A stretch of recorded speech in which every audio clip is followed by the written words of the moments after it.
Hello guys, आज मैं एक न्यू मानवा का एक्सप्लेन करने जा रहा हूँ। स्टोरी के स्टार्टिंग में हम देखते हैं, कोई कहता है हमने क्या गलती की जो हमें इस वर्ल्ड ने छोड़ दिया, यहाँ तक कि गॉड्स ने भी हमें अबेंडन कर दिया। फिर सीन शिफ्ट होता है और हमें दिखाया जाता है एक लड़के को जिसको एक गॉडेस ने पकड़ा होता है। वो लड़का कहता है हम चींटियों की तरह पैदा होते हैं और हर किसी के द्वारा दबाए जाते हैं, सिर्फ एक पापी। मौत दया के लायक नहीं, पर मैं तैयार नहीं। हम उन सो कॉल्ड गॉड्स को अपनी डेस्टिनी क्यों डिसाइड करने दे रहे हैं। फिर सीन शिफ्ट होता है और हमें दिखाया जाता है कि कोई एक लड़के को यिंग टियान नाम से बुला रहा होता है। यिंग टियान हमारा मेन कैरेक्टर है। वो लड़का यिंग टियान को मारते हुए उससे बोलता है उठ जाओ, और ये लड़का हमारे मेन कैरेक्टर का दोस्त होता है। इसका नाम जिंग टियांग होता है। जिंग टियांग बोलता है जिंग टियांग क्या तुम पागल हो। जिंग टियांग उसे बोलता है तुम एक मरे हुए सूअर की तरह सो रहे थे, तुम्हें बस यही कर सकता था।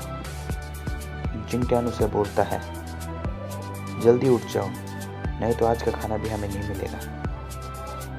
जिंग टियांग उसे गुस्सा होकर कहता है कि मैं दिन भर काम करके थक गया था, तो क्या हुआ अगर मैं थोड़ा ज़्यादा सो गया। जिंग टियांग उसे मारने के लिए बढ़ता है। जिंग टियांग बोलता है ठीक है, मैं उठ रहा हूँ। फिर सीन शिफ्ट होता है और हमें दिखाया जाता है एक जगह को जहाँ पर लोग खाना ले रहे होते हैं। जिंग टियांग और जिंग टियांग पीछे बैठकर खाना खा रहे होते हैं। जिंग टियांग उसे बोलता है मुझे कुछ सही नहीं लग रहा है, ऐसा लग रहा है यहाँ से दिन ब दिन लोग गायब हो रहे हैं। जिंग टियांग उसे बोलता है कुछ ही लोग गायब हुए, ये कोई चौंकाने वाली बात नहीं। जिंग टियांग कहता है कि शायद उन्होंने कोई गलती की होगी या रूल्स को तोड़ा होगा जिस वजह से उन्हें ले गए। जिंग टियांग उसे कहता है एक पापी के रूप में हम सिर्फ गॉड की दया की वजह से जिंदा है। इस बारे में सोचना कि अपने पापों का प्रायश्चित कैसे करें, गॉड ही सही रास्ता है। जिंग टियांग बोलता है क्या सच में, और अपने पापों की माफ़ी मांगने से ज़रूर हमें अच्छे रिजल्ट से मिलेंगे। जियांग टिंग उसे बोलता है क्यों तुम भी यहाँ से बाहर निकलना चाहते हो। जिंग टियांग बोलता है इधर कोई भी ऐसा नहीं है जो यहाँ से बाहर ना जाना चाहता हो। जिंग टियांग कुछ सोचते हुए और जाते हुए उसके कहता है ठीक है, मैं उधर तुम्हारा इंतज़ार कर रहा हूँ। जब तुम्हारा खाना हो जाए तो काम करने आ जाना, नहीं तो तुम्हें फिर से मारा जाएगा। जिंग टियांग उसे बोलता है तुमने इस बारे में कभी नहीं सोचा कि तुम अपनी छोटी बहन को इस सिटी से बाहर ले जाओ।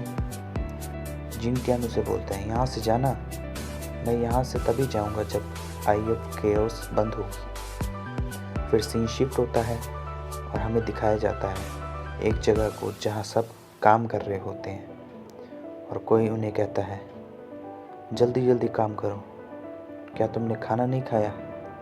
फिर सीन शिफ्ट होता है और कोई हमें बताता है कि आई ऑफ केओस, जिसे एक इविल एबिस भी कहते हैं, इसे हमारे एंसेस्टर ने बनाया, जिसने सब कुछ अपने अंदर निगल लिया, इसलिए हम एक पापी बन गए। इविल एनर्जी जो आई ऑफ केओस से निकल रही थी वो एक पूरी सिटी को इंस्टेंटली डिस्ट्रॉय कर सकती थी। वो धीरे धीरे एक्सपेंड हो रही थी, हर एक चीज़ को अपने अंदर एब्जॉर्ब कर रही थी।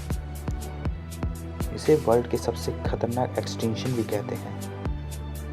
और फिर गॉड्स अपीयर हुए, उन्होंने ह्यूमंस को बचाया और उसी वक्त पर उन्हें ब्लेसिंग भी दी, और गुनहगारों के रूप में हमें सिनर्स के कॉलर पहनाए गए और इसलिए हमें यहाँ भेज दिया गया और हम एक कैदी बन गए जिन्हें ह्यूमंस हमेशा याद रखेंगे। फिर सीन शिफ्ट होता है और हमें दिखाया जाता है एक आदमी को जो यिंग टियांग से पूछता है तुम्हारा नाम यिंग टियांग है ना।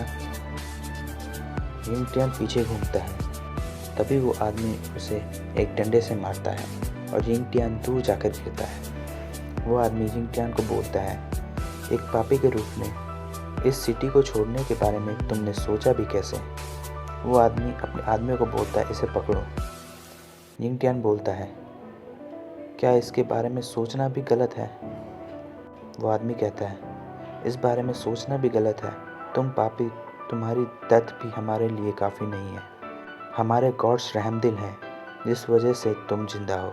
वो आदमी यिंग टियान को मारते हुए बोलता है, तुम्हारी हिम्मत कैसे हुई भागने की? और उसे मारते हुए बोलता, तुम कचरे। फिर उस आदमी का एक सबऑर्डिनेट उसके पास आता है और उसे कुछ बताता है। वो आदमी बोलता है, क्या ऐसा कैसे हो सकता है? उसका सबऑर्डिनेट उसे बताता है कि डॉक्टर शू पहले ही उधर पहुंच गए हैं और सिचुएशन सही नहीं है। वो आदमी अपने लोगों से बोलता है, इसको अंडरग्राउंड सेल में फेंक दो, मैं वापस आके इसे देखता हूँ। वो आदमी जियांग पिंग के पास जाकर उसे बोलता है, गुड जॉब, मैं किसी को भेजता हूँ जो तुम्हारी छोटी बहन का ख्याल रखेगा।